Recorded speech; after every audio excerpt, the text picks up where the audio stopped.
Previously on Russia, land of the Tsars. The absolute power to make war or peace, to suppress ideas, to transform society. This was the power of the Tsar. In the Age of Enlightenment, the call for liberty ignited revolution around the world. But in Russia, the power of absolute autocracy crushed the people's demand for change.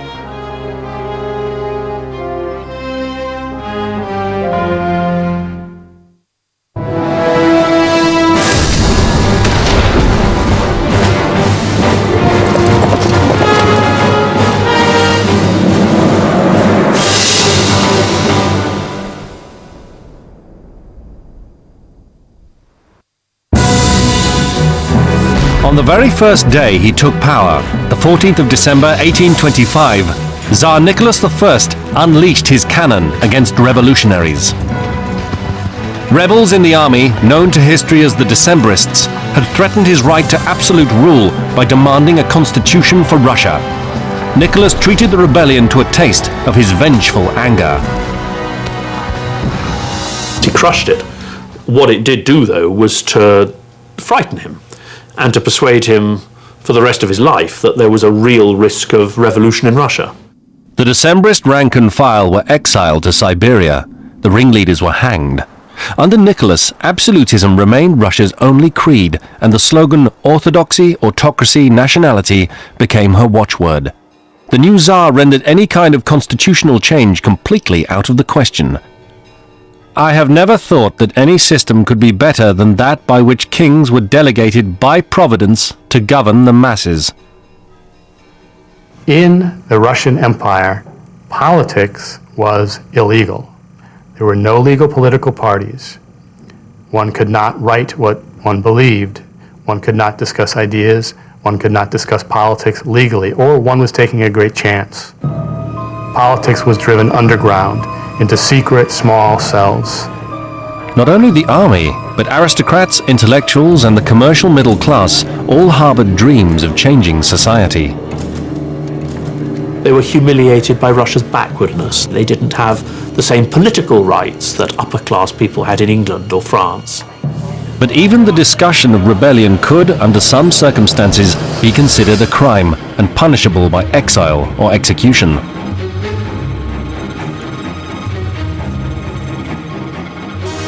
Only one man dared to express in public the universal longing for dignity and reform, Russia's great poet, Alexander Pushkin.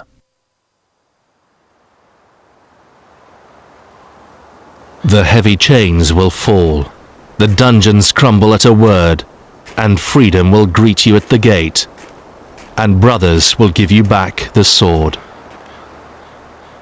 In a land where self-expression could be deemed illegal, Pushkin became a national hero, so much so that the censors couldn't silence him. But on the 27th of January 1837, the courageous voice of the people had a fatal appointment to keep. Pushkin had challenged an officer of the guards to a duel because the guardsman had flirted with his wife. Honor and reputation were at stake, and in Tsarist Russia, a man's honor was precious.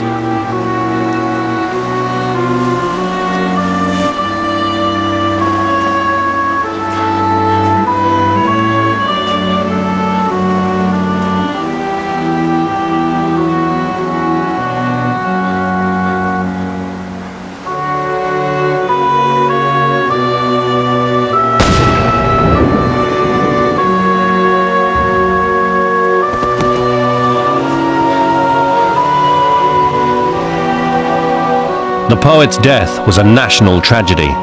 However, it was only one man's blood, trivial compared with the thousands of deaths which were to come. Outside the closed world of the Russian Empire, radical ideas and enormous progress in science and technology were already shaking the ancient order. In Western Europe, the Industrial Revolution had transformed society, and all the countries were in a ferment of nationalism, socialism, and the demand for greater democracy. In 1848, popular revolutions overthrew aristocratic rule in cities from Paris to Prague. When the tide of rebellion toppled the Austrian emperor on the very doorstep of Russia, Nicholas retaliated. Russian troops were dispatched to put the Habsburgs back into power. Everywhere, royalists regrouped. crushing revolts all across the continent. Nicholas was proclaimed the gendarme of Europe, the man who kept Europe safe for monarchy.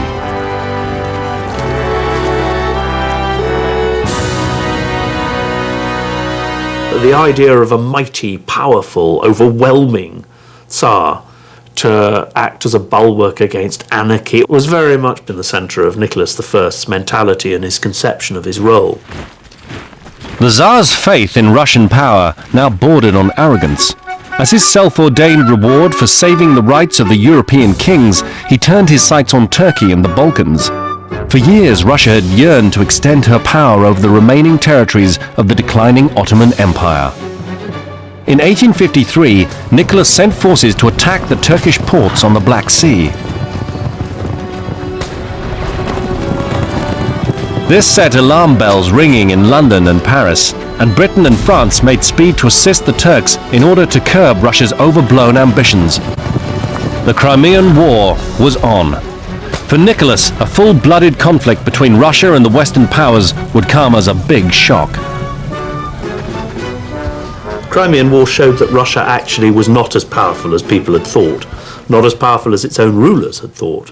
The English and the French fight and move with the technology of the Industrial Revolution. That means the steamship, it means the rifled musket, it means the railway. The Russians fight and move with the technology of the pre-industrial era. Ill-equipped, underfed, outgunned and outmaneuvered, the Tsarist military machine Nicholas had come to believe was invincible was thrown back. In their fetid trenches, the demoralized Russian soldiers waged an increasingly futile war. This was the Russian army that had defeated Napoleon. They had an inflated sense of the strength of their own army. There had been decades of deterioration in the army, which really only became clear during the war itself. They were resting on their laurels militarily. Before the Crimean War, Russia was considered the greatest military power in the world. But in 1854, Russian troops in large numbers were dying of wounds and disease on their own soil. There's tremendous shock that they were not able to win that war. It's considered to be a terrible disgrace. A terrible disgrace. February 1855. Abandoned and attacked by the monarchs who had recently sung his praises, Nicholas reviewed his troops in cold, driving rain. The next day he came down with pneumonia. A week later, he was dead.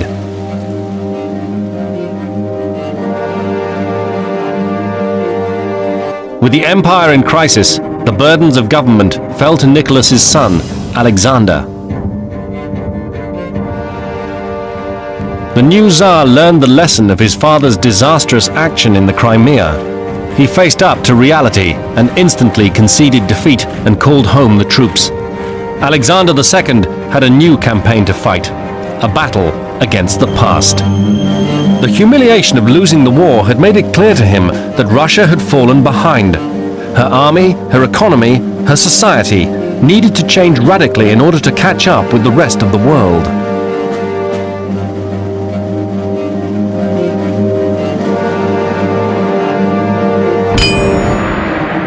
In Europe and America, steam and steel were transforming society. But in Russia, change was forbidden, unless expressly ordered by the Tsar. As he ascended the throne, Alexander II took a close look at the task in hand. By then, the Industrial Revolution has begun to affect Western and even Central Europe, and it hasn't really begun to affect Russia. In general, it's perfectly clear to the rulers that the whole system is impossibly backward by the standard of the leading powers of Europe, and therefore fundamental reforms have to occur. In the first years of his reign, Alexander pardoned the Decembrists, abolished corporal punishment, instituted trial by jury, relaxed censorship, licensed new industries, and commissioned a railway line to be laid to the Black Sea. But his crowning achievement would be to liberate Russia's serfs from centuries of bondage. the emperor was convinced a nation built on serfdom could never prosper in the industrial age. Liberalism, private enterprise, rule of law, constitutional assemblies, these are the wave of the future. And it was considered by Alexander himself that modernization was incompatible with serfdom. Conservative aristocrats vehemently opposed emancipation. Without the free labor of their serfs, they warned, their fortunes would evaporate and the Russian economy would collapse. But Alexander could see no other option. He believes that it's a way to save the autocracy. He makes a famous speech to the nobility in which he declares that either we emancipate the serfs from above or they will emancipate themselves from below. In March 1861, 2 years before the American president Abraham Lincoln freed the slaves, Alexander signed an act granting emancipation to the serfs. "We have resolved to execute this task," he said. "The serfs will receive in time the full rights of free rural inhabitants." Originally, the emancipation was greeted as a great and heroic act. Alexander II was hailed as the Tsar Liberator, and he wore this title with pride through the rest of his life. But very quickly, people had become disappointed with the actual effects of the emancipation. The peasants had to buy their land from the landlords at very high prices, which put the peasants into deep debt. The emperor had set the peasants free, and yet they were poorer than ever. Agricultural production plummeted, and as many had feared, Russia's economy hovered on the brink of collapse. The revolutionary underground became increasingly vocal in its demand for action. Small but significant sections of Russian-educated society are calling for the overthrow not just of the monarchy, but of private property and of marriage. Well, advocating republicanism, socialism and free love in the reign of Queen Victoria in the 1860s is pretty radical. Not at all surprisingly, these people turn against the Tsarist regime. Some groups demanded elections and free distribution of land. Another more extreme faction called for the blood of the Tsar. It called itself Narodnaya Volya, the people's will. One of the leaders of this revolutionary anarchist circle was a woman, Sofia Perovskaya. She's a child of privilege. Her father was the governor general of St. Petersburg. This is one of the most powerful positions in the entire empire. Yet she turns into a revolutionary who's dedicated to killing the Tsar. And in fact, this is one of the paradoxes of Russian history, of course. That is that it's the most privileged stratum in society that is producing the revolutionaries dedicated to overthrowing this regime. We believe in the destruction of the most harmful persons in the government to raise belief in the revolution and build a body accustomed to warfare. Freedom of speech nourished a whole array of radical militant groups, many of whom believed that the purging of the nation of the whole Tsarist regime was the only way a new free land would emerge. At least 7 attempts to assassinate Alexander II occurred before one finally succeeded. Ironic, since he was the most progressive ruler Russia ever had. November 1879, the imperial train was approaching Moscow when a bomb containing nitroglycerin blew apart the Tsar's carriage. But fortunately, Alexander had traveled on an earlier train. February 1880, at 6:30 p.m., as Alexander and his family prepared for dinner at the Winter Palace, a bomb exploded under the dining room. 67 servants and guards were wounded or killed. Despite his nickname, the Liberator, the Tsar found himself constantly hunted by assassins. "Am I a wild beast?" he complained, "that they should hound me to death?" Can you imagine someone going into the White House and blowing up, setting off a bomb that kills 13 people? This would have been the psychological effect that this had on the Tsar's family and on really all of society and public opinion. A rumor that Alexander was in the vicinity could clear the streets or empty a theatre. Yet despite the campaign of terror, the emperor continued to work for reform. He announced plans for a new legislative council. For the first time in Russian history, a Tsar proposed to share his power with others. Sunday the 1st of March 1881, Alexander planned to publish his proposal for power sharing with the new legislature on Tuesday morning. Within 48 hours, Russia would be on the long road to a constitutional monarchy. But for the extreme radicals, reform could only start with the death of the Tsar. The assassins of the people's will had staked out the route Alexander would take to return to the palace from reviewing 2 guards battalions that fateful Sunday afternoon.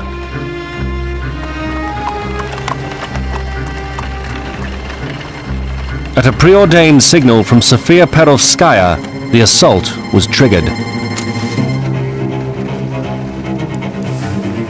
As his carriage passed along the Catherine embankment, the first bomb was thrown.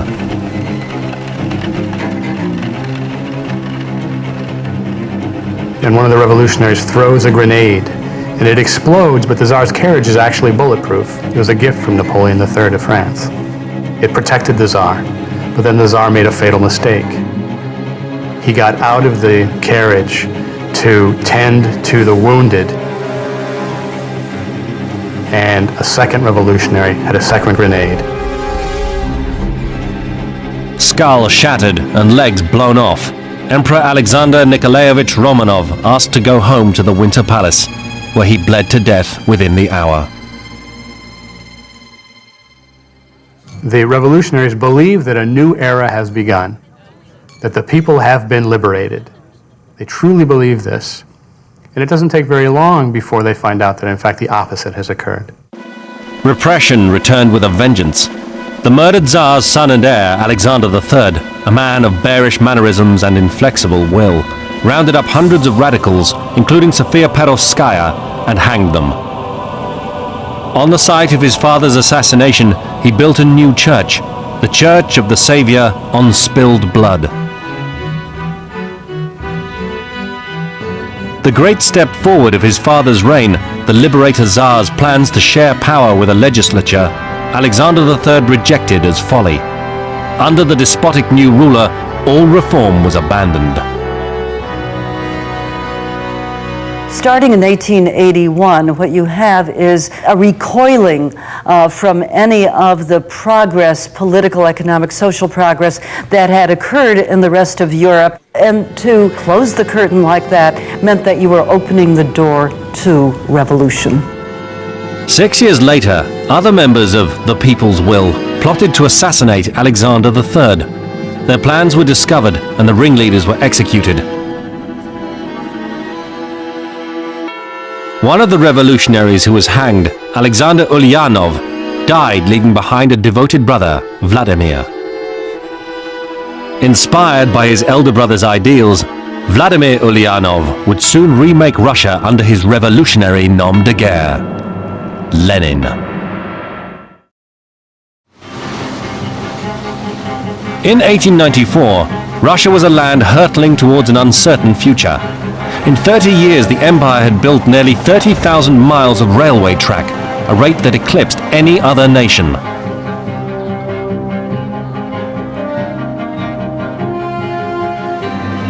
Industrial output soared. Peasants flocked to new jobs in the factories, turning provincial towns into overcrowded cities.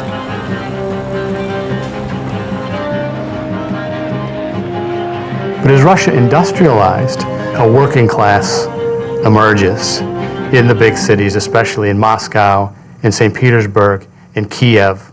And at the same time, Marxist ideas begin to trickle into Russia.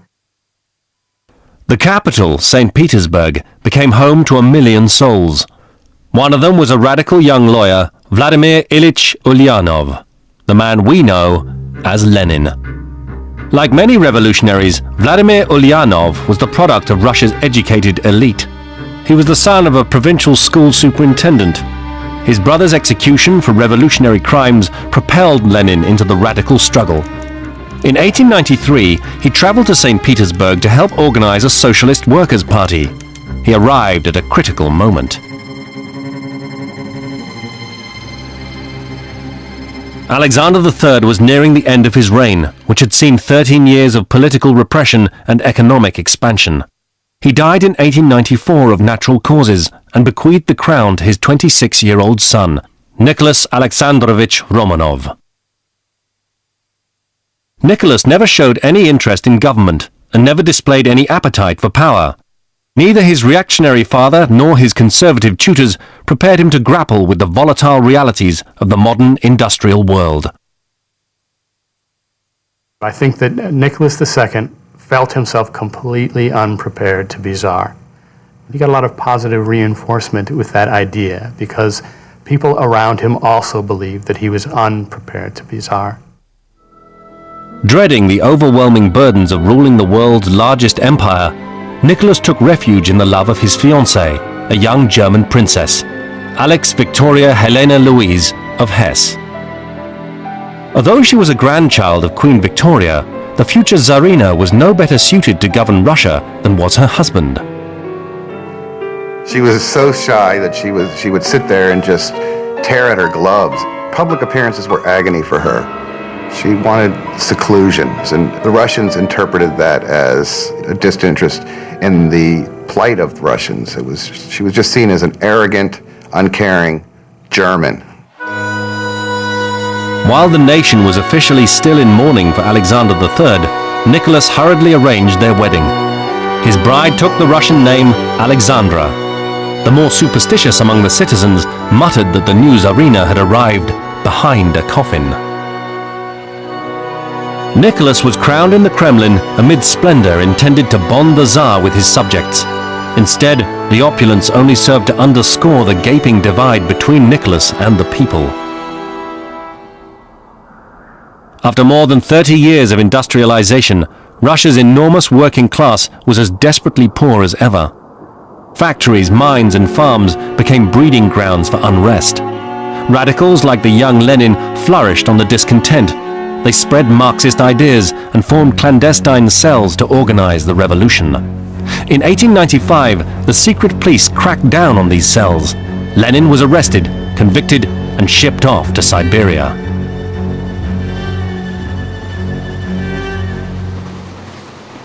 After his release 3 years later, Lenin fled to the West.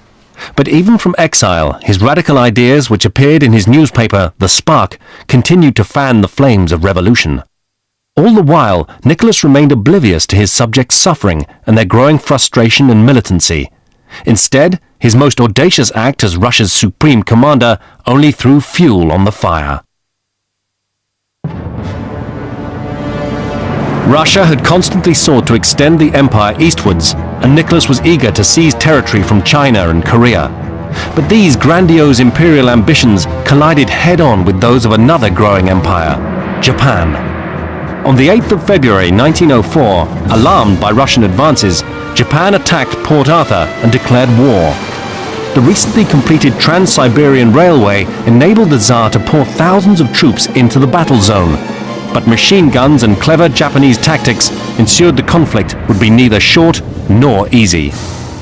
To strengthen his position, Nicholas assembled a fleet of 300 ships in the Baltic and ordered them to sail to the Sea of Japan, a voyage of 21,000 miles. In May 1905, after 8 grueling months at sea with attendant hunger, disease and mutiny, the Russian ships finally reached the coast of the Pacific, where the Japanese fleet was lying in wait. In a single battle, the faster ships and more accurate guns of the Japanese sank 2/3 of the Russian fleet. The pride of Russia, the navy Peter the Great had founded, was all but obliterated. It was an unmitigated disaster. The war itself was not necessary, it was a terrible waste of Russia's resources. And of course, on top of that, Russia was defeated, which was a catastrophe, both for the legitimacy of the regime and for the emperor's own prestige in the eyes of his ministers, his senior officials, and indeed of the educated public. In St. Petersburg, news of the disaster reached a city already in open revolt. 1905 would be a year of sustained revolution. The Tsar's historic right to divinely ordained absolute rule was about to confront the overwhelming will of the Russian people.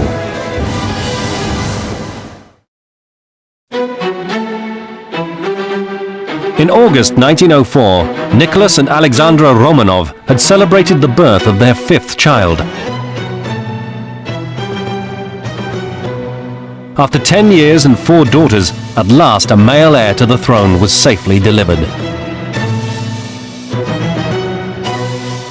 To be born into the Russian royal family in the early 20th century was to be blessed with a life of leisure and luxury, but also to be cursed by being a member of an obsolete, absolutist autocracy. Nicholas and Alexandra were utterly committed to each other, and they had created a close and loving family.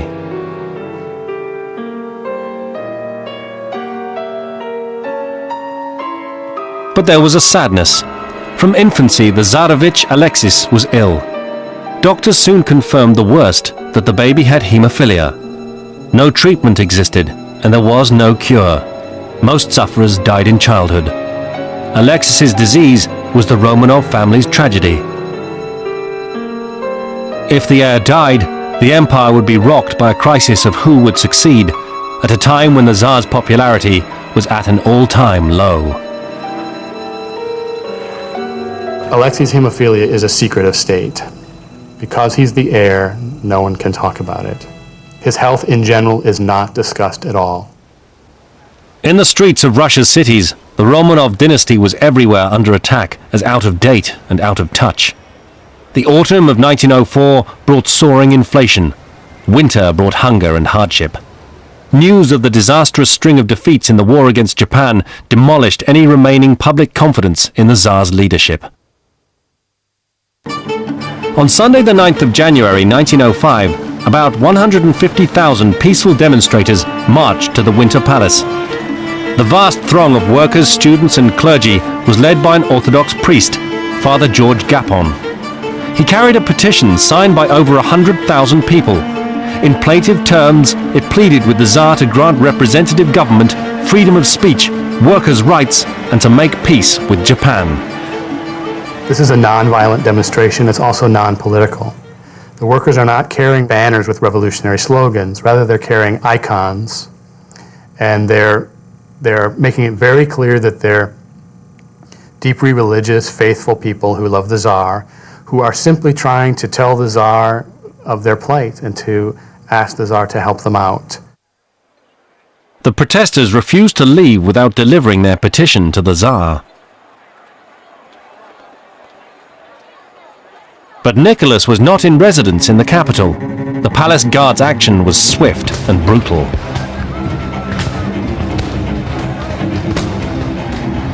Father Gapon testified, "A cry of alarm arose as the guards came down upon us. I saw the swords lifting and falling, the men, women and children dropping to the earth like logs of wood, while moans, curses and shouts filled the air."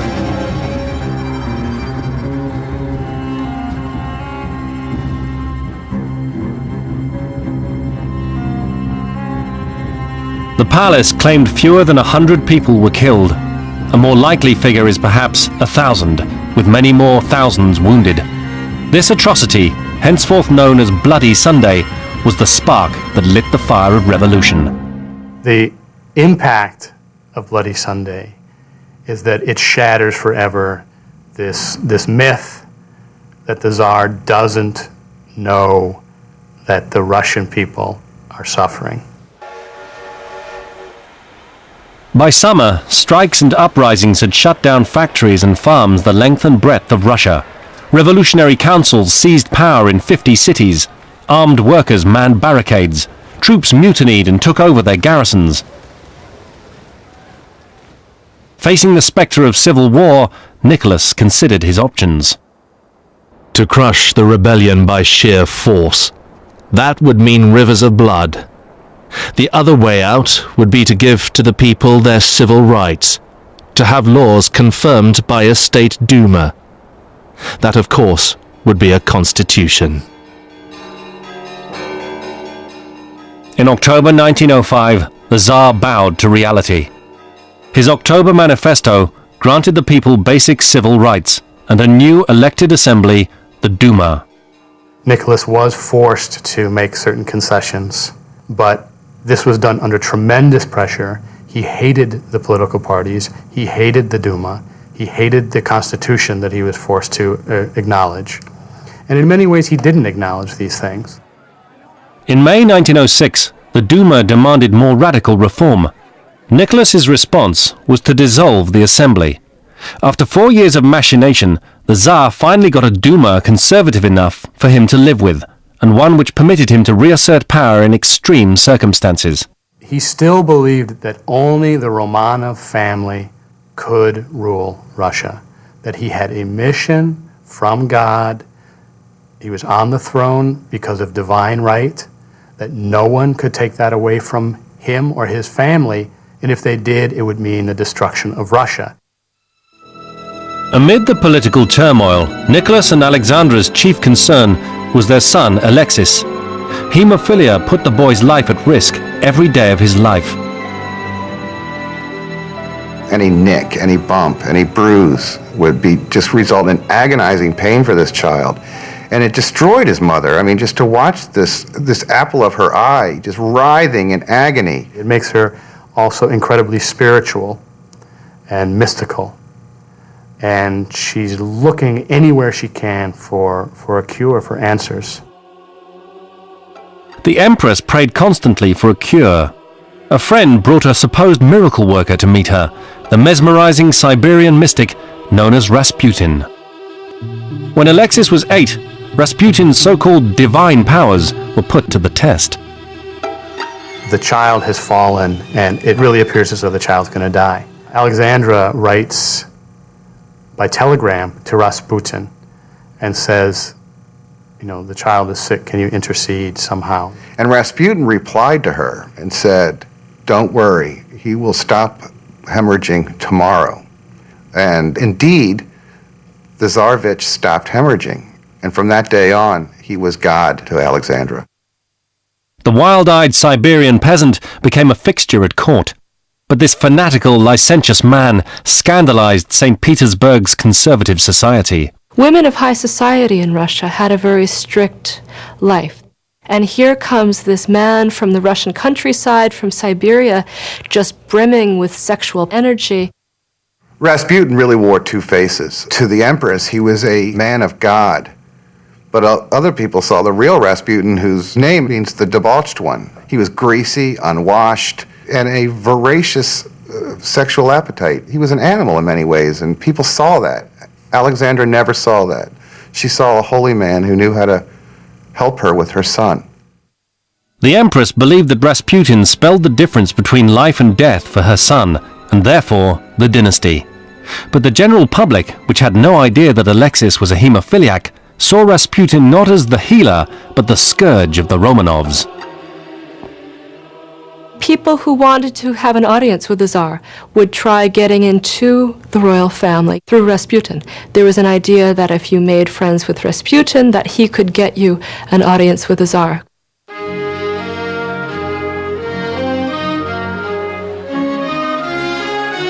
In 1913, the empire celebrated 300 years of Romanov rule. It was the longest-lasting dynasty in Europe, but the foundations of the Tsar's authority were crumbling under his feet. Nicholas understood that every group in Russian society was turning against the autocracy. Within the aristocracy, the peasantry, the workers certainly, the middle classes, they all turn against him. Many of his top ministers, for example, were recommending that he somehow be more respectful of the parliament, and he would fire those ministers. He would cast them aside. By the summer of 1914, the Tsar's future teetered on the edge of the abyss. But then, the whole of Europe exploded. The Russian Empire and the Austro-Hungarian Empire clashed over Serbia. Within days, Germany, Great Britain, Turkey and France, all the great nations of Europe, were plunged into the maelstrom of the First World War. For a moment, the divisions tearing Russia apart were forgotten. Radicals and Tsarists, workers and nobles joined together. As in generations past, the Russian people rallied to fight for their country. Volunteers swelled the ranks of the armed forces to 15 million men.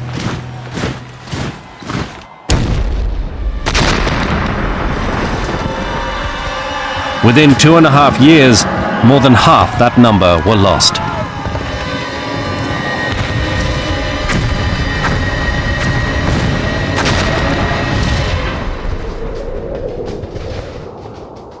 "8 million men, wounded, captured, or killed."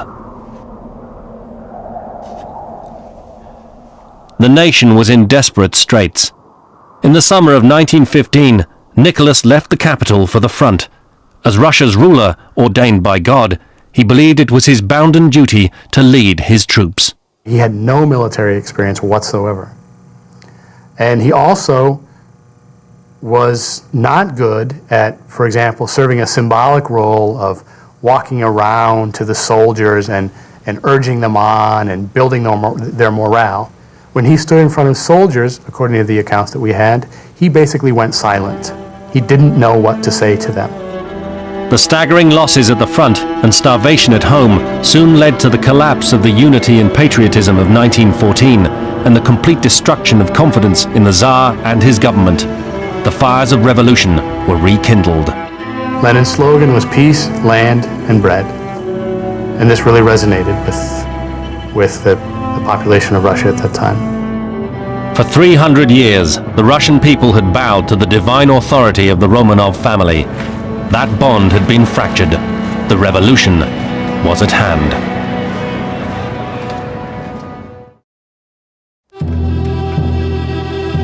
On a dark December night in 1916, the infamous Siberian holy man, Rasputin, staggered out of a very private party.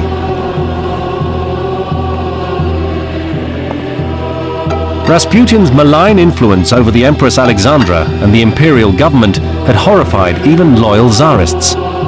Prince Felix Yusupov and some friends resolved to remove him.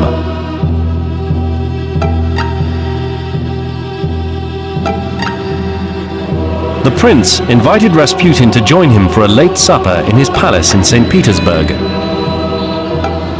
He feeds Rasputin poisoned wine, poisoned hors d'oeuvres, enough poison, Yusupov says later, to kill 5 men.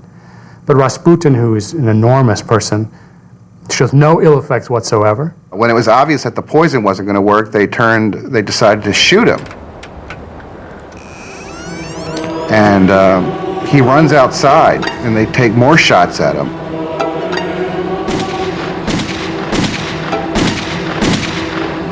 He was an incredibly resilient character.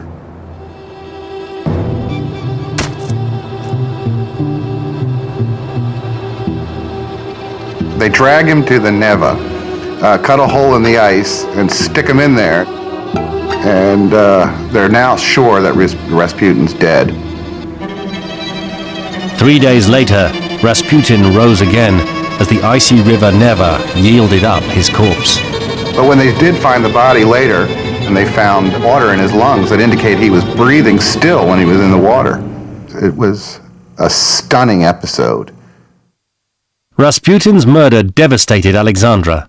She saw it as the death knell for her son and therefore the whole Romanov dynasty. Everyone else rejoiced. Now, imagine the situation. World's largest country, the Tsar's top advisor, murdered by one of the elites, and the elites celebrate. It shows you the situation that Russia had found itself in. February 1917. Millions of men were trapped in bitterly cold trenches at the front. Russia's economy was in ruins. Inflation rendered the ruble all but worthless. Food and fuel was desperately short. Shortages led to food queues. There was widespread starvation. On the 23rd of February, despair turned into riot.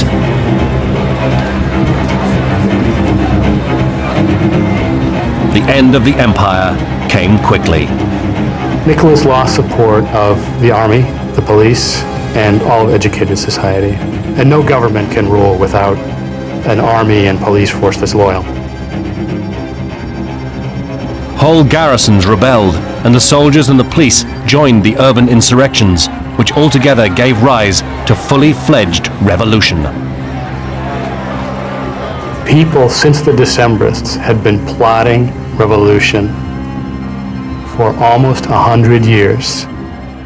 Many people in this country lived and breathed revolution, dedicated themselves to it, hoped that it would come, or expected that it would come. Yet, when it did come, it surprised everyone. On the 27th of February, Nicholas boarded the imperial train to return home to try and rejoin his family. Striking workers blocked the way. He found himself stranded outside St. Petersburg. The 1st of March 1917. Sitting helplessly in a railway carriage outside his capital, Nicholas II received an ultimatum from the Duma. To save the nation from anarchy, the legislators demanded that the Tsar abdicate and hand over all power to the Duma. For Nicholas, the very idea was sacrilegious. We have to keep in mind that the rulers believed that they had been ordained by God, and so stepping down might actually be a sin against the church, or might be an offense against this tradition, or a religious offense. The destiny of the empire, 1,000 years of history, rested in his hands at that moment. Desperate to preserve the monarchy, Nicholas first tried to abdicate in favor of his son, Alexis. But advisors convinced him that this would result in the boy's death. Instead, Nicholas signed over the throne to his brother, but failing to get assurances for his own personal safety, the Grand Duke Michael Alexandrovich Romanov declined the honor.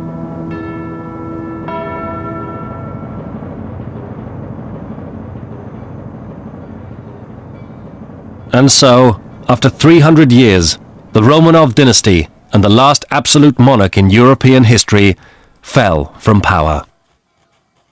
Could things have been different if Nicholas had given up the autocratic principle? Perhaps.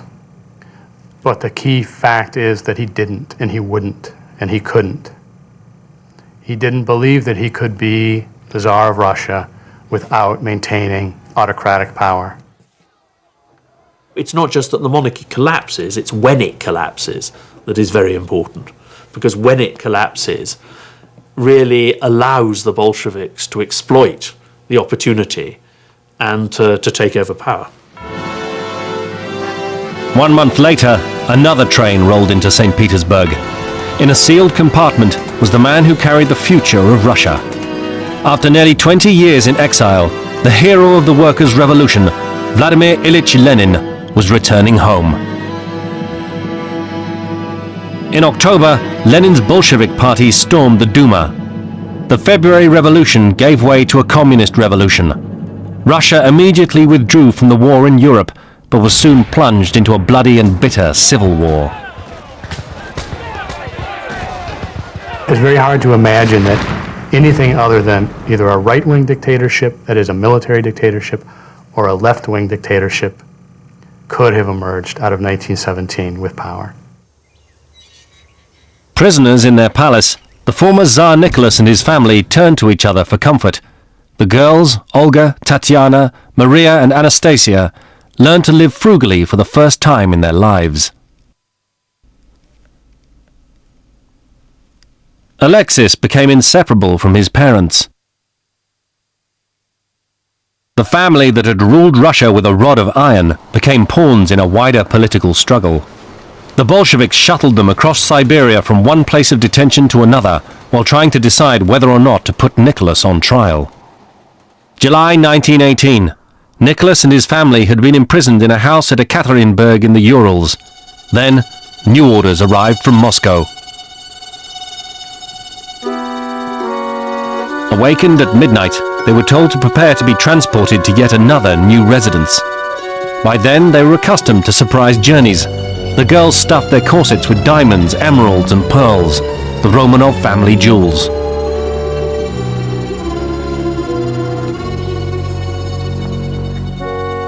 They were told to pose for a family photo before leaving.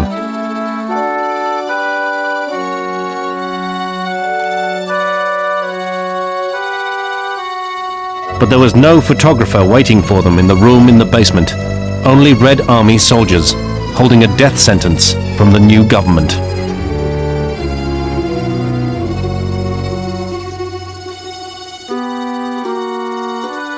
This is not a sign of strength of the Bolsheviks. It's a sign of weakness. It's a sign of their fear that in this very difficult year for them, 1918, when the Civil War begins, they really are concerned that they might not make it through that year. So the execution of the royal family is it's a way of trying to snuff out any possible resistance to their rule. After the shooting, the bodies were soaked in acid and burned. The royal line was reduced to shards of bone. There could be no survivors, no possibility of reviving the dynasty, but a brutally clean slate in order that Russia could begin again to create a prosperous and free people. Lenin proclaimed a radiant future, but as Russia's new supreme master, the Communist Party tightened its grip, ghosts of the Tsarist past were resurrected. Like Catherine the Great, the Communists seized power in a coup and murdered a hated Tsar to legitimize their new regime. Like Ivan the Terrible, they used terror and exile to control the masses. Like Peter the Great, they dreamed of a Russia reborn through constant enforced reform and economic progress. Nevertheless, the Russian Empire has left a legacy prized by all the Russian people. There are monuments to great achievements in art, architecture, and in some of the finest literature in the world. The ardent patriotism that enabled Russia to survive the grim years of the Great Patriotic War lives on, as does the Orthodox Christian faith. Today, after the fall of the Soviet Union, Russia has entered a new phase of its history, a new future for this land of huge resources, both physical and spiritual. In the year 2000, the Russian Orthodox Church canonized new saints. 4 girls and a boy, their mother and their father. Nicholas Alexandrovich Romanov, the last Russian emperor, the last Tsar.